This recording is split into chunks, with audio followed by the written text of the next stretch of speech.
والله يا جماعه انا بعتذر لو حد زعل من البوست اللي كنت منزله عشان معتز مطر. لكن حب الاشخاص وكرههم دي حاجه داخليه. يعني حضرتك لما تحب فلان او تكرهه دي حاجه بتاعتك، مش معناه ان انا بسيء لك انت.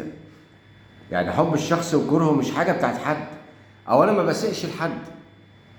يعني انا من النوع اللي بحترم راي حضرتك، فانا بفترض ان انت كمان بتحترم رايي.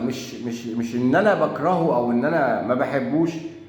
لا، مفيش انسان في الدنيا لا بكرهه ولا بحبه، لكن انا ما بحبش اسمع له، ما بحبش اسمع للشخص ده.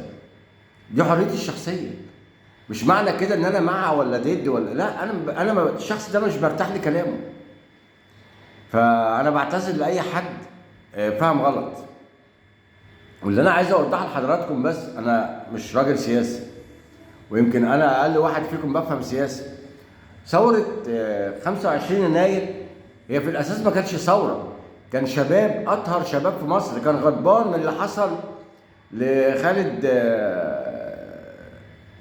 اسمه ايه نسيت والله، الله يرحمه ويغفر له ويسامحه، اللي هو الشاب بتاع اسكندريه اللي مات في اسم سيدي جابر. فحب ينزل يعكنن على الشرطه من غير اي سياسات.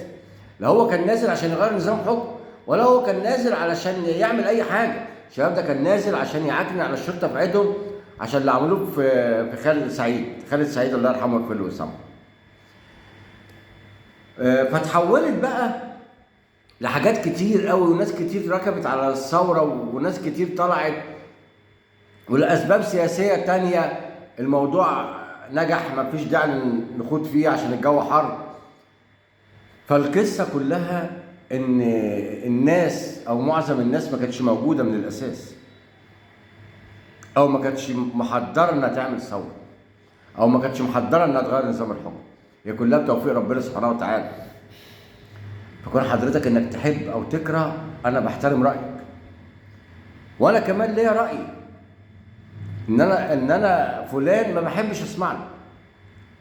انا مقتنع من جوايا ان فلان ده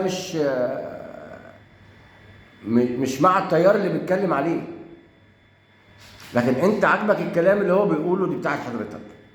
فانا بعتذر عن البوست، وبعتذر لو انا زعلت ناس بيعزوا عليا جدا من البوست ده. انا مسحته عموما لان انا ما بحبش ازعل حد، ويتوب علينا ربنا.